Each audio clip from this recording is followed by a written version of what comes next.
Yang jadi persoalan feminis ini ya, persoalan feminis. Mereka itu berusaha sama dengan laki-laki. Yang jelas-jelas beda. Iya.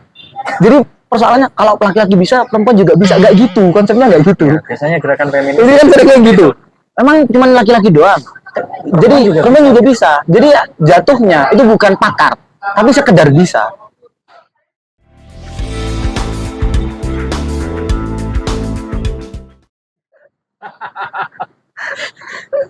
sekarang itu Gus. Ini ada beberapa kasus ya Gus tentang perempuan ya. Sekarang itu banyak perempuan yang menuntut hak-haknya. Hak-haknya perempuan, bahwa perempuan itu banyak yang terzolimi gitu kan. Terzolimi. Tapi di sisi lain banyak juga perempuan yang menjabat atau menjadi orang penting di negeri ini. Dan menurutmu itu hak-hak perempuan itu seperti apa sih Gus? Ya, emang kalau ngomong hak ini kan terlalu luas ya Mas. Iya. Ada ini ya, perempuan minta hak-haknya. Yang sering terjadi kan hak perempuan ini yang dituntutkan biasanya hak bekerja, Ya. hak apa istilahnya, pendidikan dan lain sebagainya. Padahal sebenarnya kan mereka udah dapat hak itu, udah dari lama udah dapat hak itu kan. Tapi sampai sekarang ini masih banyak yang teriak-teriak, baik person atau komunitas itu kan masih pengen haknya dipenuhi. Padahal hak mereka itu sudah dipenuhi secara umum. Yang jadi soalan itu perempuan itu sendiri itu nggak tahu hak yang diinginkan. Nah, terus itu gimana? Terus mereka itu menyuarakan apa kalau kayak gitu? Apa yang mereka suarakan? Gini, kita ambil kasus aja ya, ambil kasus ya. Misal ambil kasus perempuan yang dia itu nggak boleh keluar rumah, nggak boleh kerja, dia harus di rumah merawat anak, ya kan. Sementara itu sebenarnya nggak harus menjadi tugas perempuan. Aku rasa itu bukan apa namanya? A few moments later. Itu bukan 12 seconds later. Itu bukan budaya. Tapi itu kesepakatan antar ini. Tapi rata-rata orang-orang itu menganggap perempuan itu harus kerja di rumah. Realitanya loh ya. Kalau ngomong realita kan berapa banyak? Kalau misal banyak, coba lihat di kampung-kampung, coba lihat di desa-desa. Memang itu bagian dari apa namanya? A few inches later.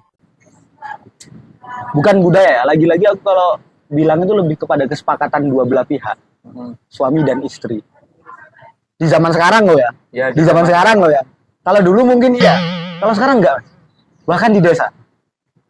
Di kasusnya dari mana sampai menyimpulkan? Di daerah Mergosono. Ini aku ngomong yang ada ya. Mergosono di rumah. Itu wilayah suburban kan. Di mana orang-orang itu lebih milih bekerja daripada di rumah. Dan keduanya, baik laki-laki atau perempuan, itu kerja. Ada yang perempuannya kerja, laki-lakinya di rumah. Ada yang laki-lakinya kerja, perempuannya di rumah. Ada yang laki-laki kerja, perempuannya kerja di rumah. Atau sebaliknya ada. Itu di Malang, di daerah pinggiran kota ada. Tapi memang untuk jadi bahan gunjingan ada. Memang. Jadi kayak si laki-laki kebiasaan masyarakat itu memang. Tapi kalau dibilang apakah mereka benar-benar dibatasi haknya? Enggak. Kalau di desa mungkin masih ada ya, Tapi kalau di pinggiran kota aja sendiri sekarang udah mulai hilang itu. Karena apa? Kita lebih baik cari duit bisa makan, Pak, daripada kita masih nurutin ego. Gak bisa, perempuan harus di rumah. Gak bisa, Bos. Nah, lucunya sekarang itu digaungkan kembali. Upaya-upaya untuk mematikan hasrat perempuan bekerja itu dimatikan. Sama gerakan feminis itu. Apa enggak? Bukan sama gerakan feminis, tapi sama masyarakat itu sendiri. Kayak perempuan itu sering kan kita lihat laki-laki itu harus bisa ini. Ya, sementara perempuan harus di rumah. Iya kan? Kadang itu dari perempuan sendiri sekarang. Iya. Meskipun masih banyak perempuan yang ingin perempuan juga harus bisa berkarir, ya kan? Perempuan juga harus bisa bekerja. Tapi sekarang itu perempuan juga udah mulai malas. Berarti dari perempuannya sendiri. Dari perempuan sendiri. Berapa banyak persentase mahasiswa, ya kan? Perempuan sama laki-laki itu yang dipaksa untuk mengasah pikirannya, katakan. Dipaksa untuk aktif organisasi, dipaksa untuk aktif di akademis, berapa banyak persentase perempuan dan laki-laki? Iya, kalau Iya kan? berdasarkan pengalaman sih lebih banyak perempuan. Sampean? Daripada laki. Iya. Ini menurut sampean ya? Iya, menurut lebih saya. banyak perempuan daripada laki-laki. Laki-laki soalnya dilihat dari kelasku gitu loh, Gus. Nah, Di kelasnya sampean juga gitu. Ketika di kampus gitu, itu kan lebih banyaknya perempuan daripada laki-laki. tapi kalau banyak iya, Iya. tapi untuk beneran bertarung dengan bidangnya jarang mbak, perempuan malah lebih banyak bertarung dengan bidangnya itu jarang. Menekuni bidangnya itu lebih banyak laki-laki daripada perempuan. Sampean bisa cross check gini wis, meskipun di kelas sampean sendiri Iya. beneran tarung sama yang namanya nulis artikel beneran itu lebih banyak laki-laki. Coba cari itu, serius ini aku. Karena apa ya, memang untuk ketekunan, untuk kerja keras Itu laki-laki. itu lebih banyak laki-laki. Loh, perempuan ada kok. Yang jadi persoalan feminis ini ya, persoalan feminis. Mereka itu berusaha sama dengan laki-laki. Yang jelas-jelas beda. Iya. Jadi persoalannya kalau laki-laki bisa, perempuan juga bisa. Nggak gitu, konsepnya nggak gitu. Biasanya gerakan feminis. Ini kan sering kayak gitu. Emang cuma laki-laki doang. Jadi perempuan juga bisa. Jadi ya, jatuhnya itu bukan pakar, tapi sekedar bisa.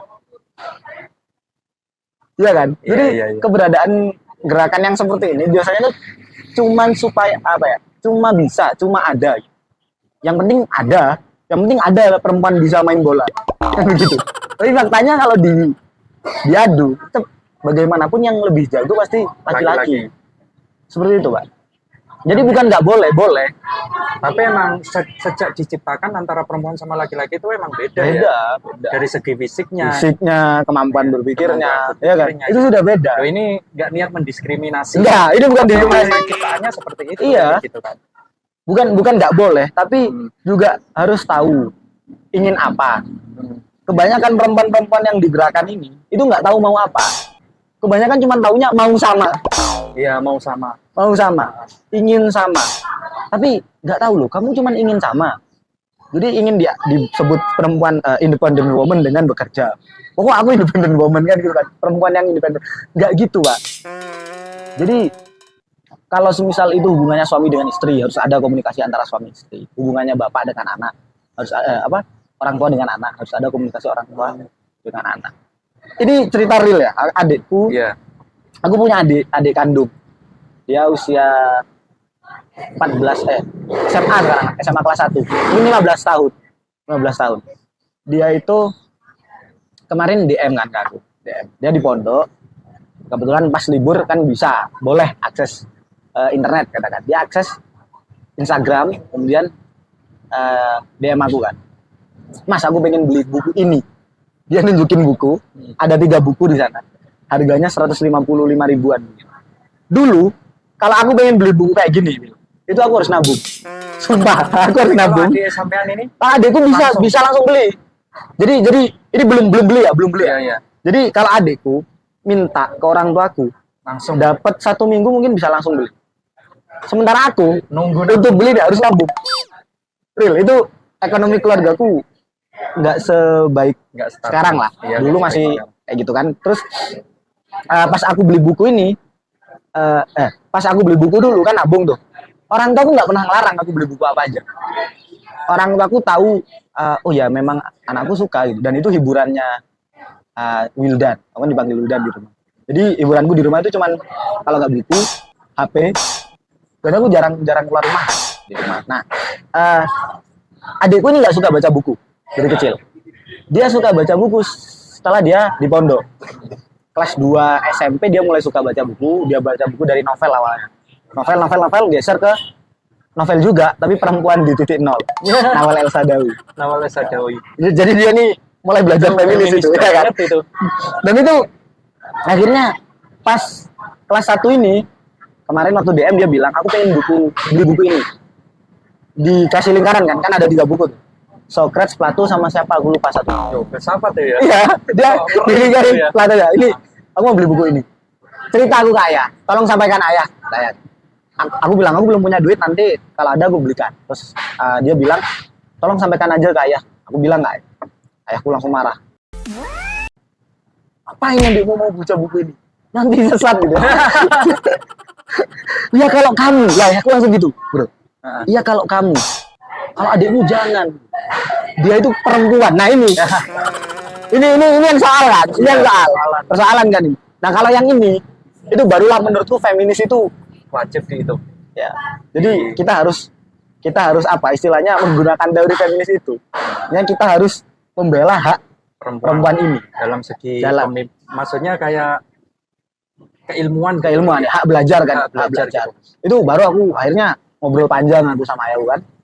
Gak bisa gini mamaku langsung marah, nggak perlu, adikmu nggak perlu. Kalau mamaku langsung ngelarang. Kalau ayahku itu kayak soalnya masih ada kekhawatiran ya, gitu ya. khawatir aja, cuman tanya kayak apa sih itu, terus aku jelaskan. Akhirnya ya sudah, nanti kalau punya uang ayah belikan. Tapi juga gitu adanya itu loh Gus, apa namanya, ketidakpercayaan. Maksudnya Ya dari orang tuanya sampean itu tidak percaya sama adiknya adik. sampean. Nah, Ya gara-gara gender itu. gender kan, Iya. jadinya gender kan. Artinya ini itu bukan soal budaya sebenarnya, tapi cara pandang, ya kan. Orang tuaku masih dengan, karena orang tuaku dari desa kan, itu masih dengan cara pandang desa. Di zaman ayahku, kan ayahku kecil di desa kan, besar di kota, maksudnya ayahku udah menikah di kota. Jadi cara pandangnya yang di desa masih terbawa ke kota. Ya. Cuman karena ayahku sudah di kota, itu juga mulai kayak, oh ya yuk terbuka. ya gitu. kayak gimana sih. Tapi ya emang hidup di desa itu ada kelebihan sama Kekurangan, salah satunya soal ini mungkin ya. Kalau kekurangannya kan mungkin terlalu fanatik kan biasanya kalau di desa itu.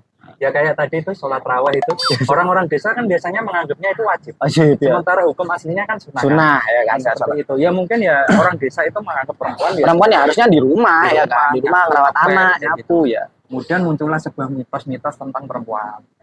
Ya kan? Kayak nanti kalau duduk di depan pintu itu istrinya suaminya brewo kan. Ya, ini kalau nyapu nggak bersih, ya kayak gitu. Tapi intinya begini, kalau perempuan gerakan feminis atau getolnya perempuan untuk menuntut hak itu sudah nggak layak menurutku kalau di kota. Ya, di kota udah nggak layak. Tapi loh Gus, biasanya loh mereka itu mendasari atas gerakan itu kasus-kasus yang terdahulu. Misalnya perempuan itu diperkosa, dijadikan budak seks. Maksudnya kebanyakan PSK itu yang laku itu kan perempuan. Daripada laki-laki kan dulu itu, tapi perempuan.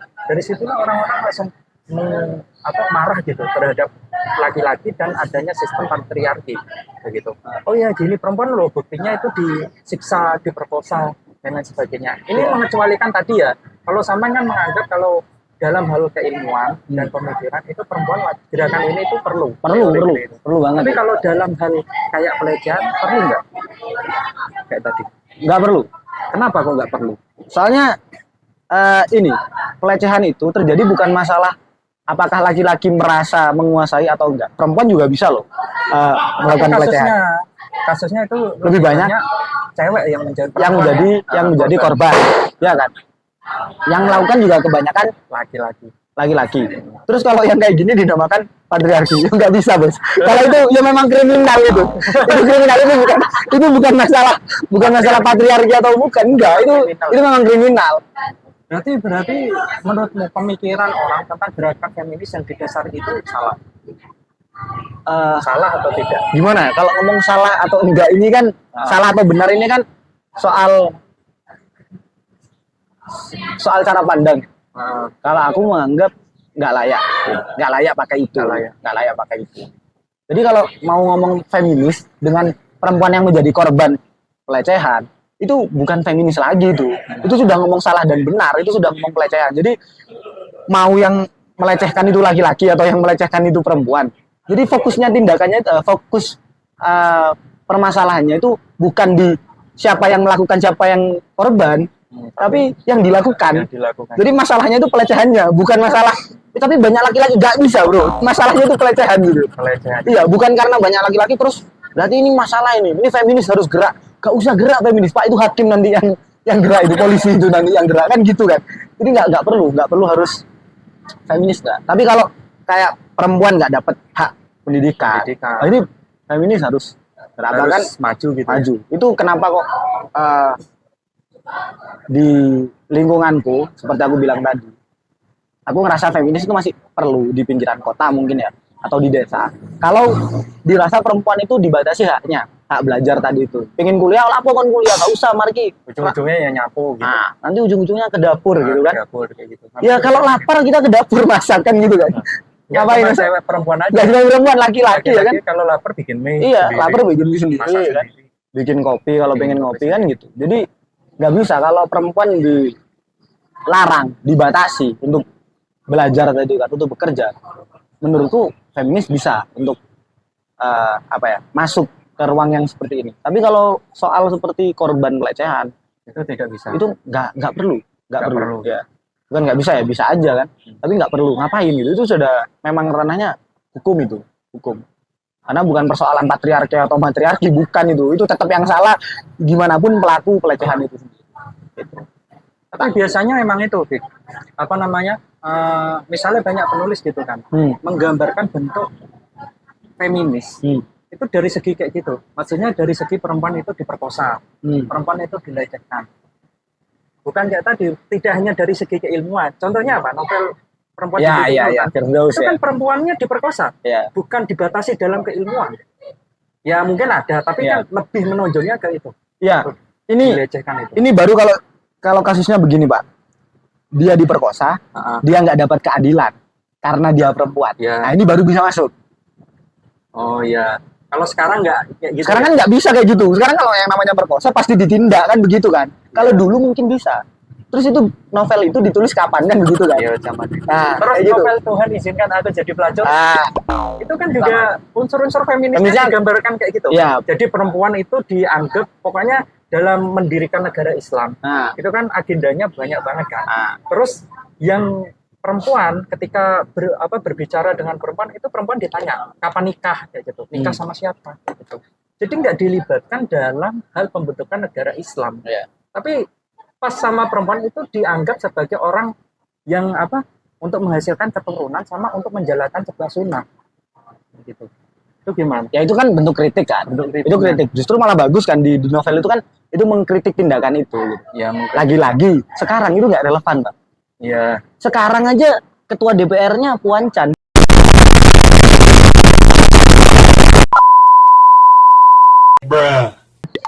Can. Kan begitu. Iya kan? Tahu kan partai The next day. itu kan yang memimpin juga perempuan gitu. Jadi nggak relevan. Sekarang itu udah nggak relevan itu di bawah. Banyak perempuan sekarang udah mengisi spot-spot penting. Wah itu banyak. Ya kan? Iya. Di kampus aja wadeknya juga perempuan, 2 malah. Ya kan? Di fakultas kita. Tokopedia itu juga perempuan juga. Ya kan? PNS, Banyak, ya kan? PNS. Pegawai Nagita Slavina, ya kan?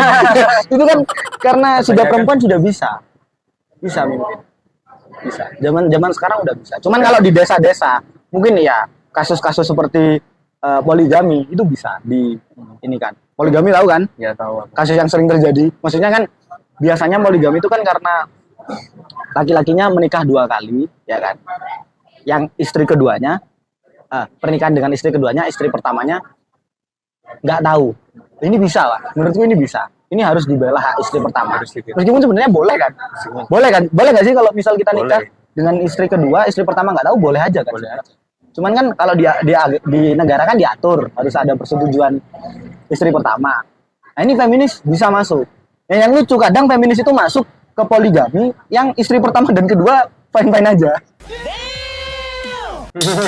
Itu kan nggak masuk akal lah, ya kan? Paham. Jadi ini sudah urusan lain kan. Kalau sudah si istri pertama dan kedua mau dipoligami, ya ngapain feminis masuk? Ini nggak adil, ini nggak setara, ini nggak gitu lah. Orang sama suka kok, ya kan? Sama-sama suka dan ridho. Dan ridho kan gitu kan. Mau dia nikah 4 kali pun ya kan dengan 4 istri yang penting sama suka kan? Kan gitu. Aturan agama nggak ngelarang, aturan negara Nggak ngelarang. nggak ngelarang. Juga keduanya sama-sama ridho. Gitu. Kan kelar kan? Kadang feminis ini selancang ini gitu loh. Maksudnya masuk ke yang ini. Masuk ke hal-hal yang Iya, baru kalau masuk ke KDRT bisa. Itu kan. Itu sama itu. Darawat anjing dawat. Dawat. Dararawat anjing. sebut nama ini. Ada. Enggak. Jadi begini. Kalau masuk KDRT lagi-lagi itu kriminal. Itu kriminal. Apakah feminis masuk? Ya bisa aja. Tapi menurutku nggak perlu. Ya soalnya kan dibela itu. Dibela kan. Nah, perempuannya dibela. Dibela. Masuk kan. Maksudnya setelah lapor kita akhirnya apa namanya? Diusut kan, diusut, ditindak. Ya, bisa Kecuali lapor terus nggak ditindak. Gara-gara perempuan Gara-gara itu baru bisa masuk ranahnya feminis. Iya. Gitu.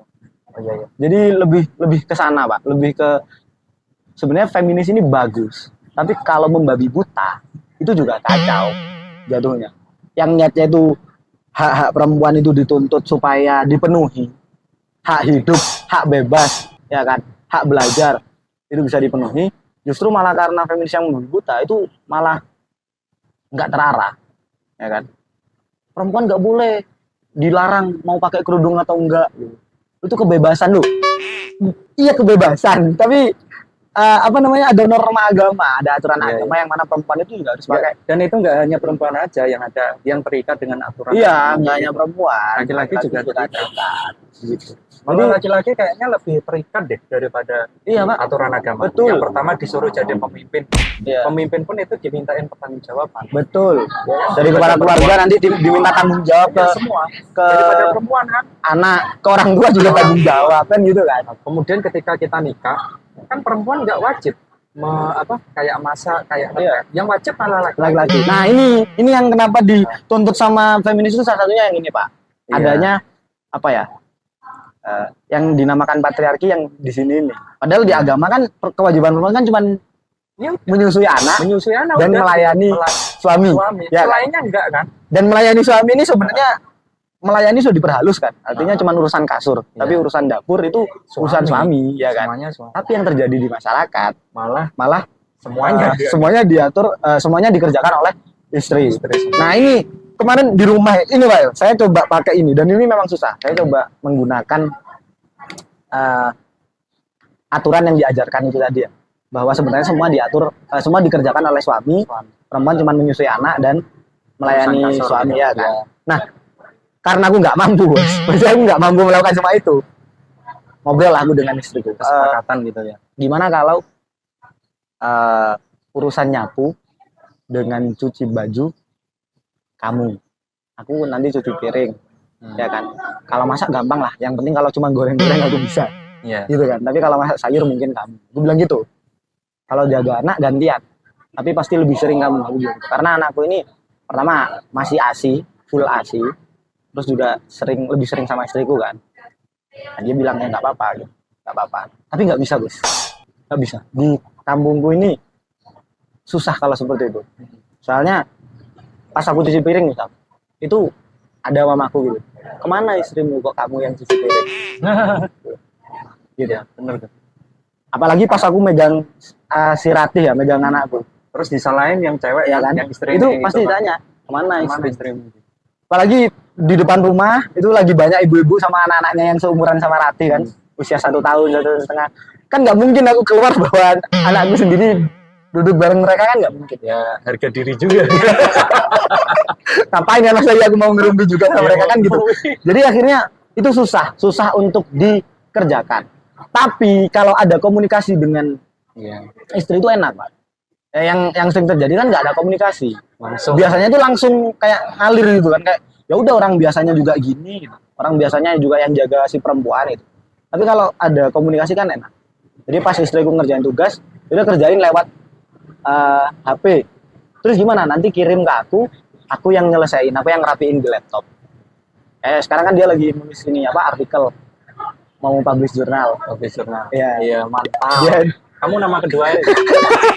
dia mau publish jurnal lah, dia minta tolong aku lewat HP ya, nanti kamu yang rapiin di laptop. Kayak gitu, jatuhnya akhirnya kita bersama gitu ya. Tapi susah Pak, maksudnya susah itu karena stereotip tadi memang ada. Susahnya emang kayak kan pikirannya orang desa kan masih terikat dengan Terikat dengan kolonialisme. Iya, kolonialisme. Kolonialisme. Iya. Malah kayak tahu kan. Jadi ya. Iya. Jadi kalau dibilang apakah feminis relevan? Ya, gerakan feminis relevan atau enggak? Apakah Itu masih relevan. Ya, tapi dengan tahu batasan-batasan mana yang feminis masuk dan mana yang feminis masuk gitu. Jadi nggak bisa kalau feminis bisa menyeluruh ke semua bidang, nggak bro, harus ada batasan-batasan itu ya kan. Jadi kalau mau interdisipliner itu bisa, tapi nggak semuanya diurus feminis gitu. Nggak seperti itu. Ya, benar-benar Gus.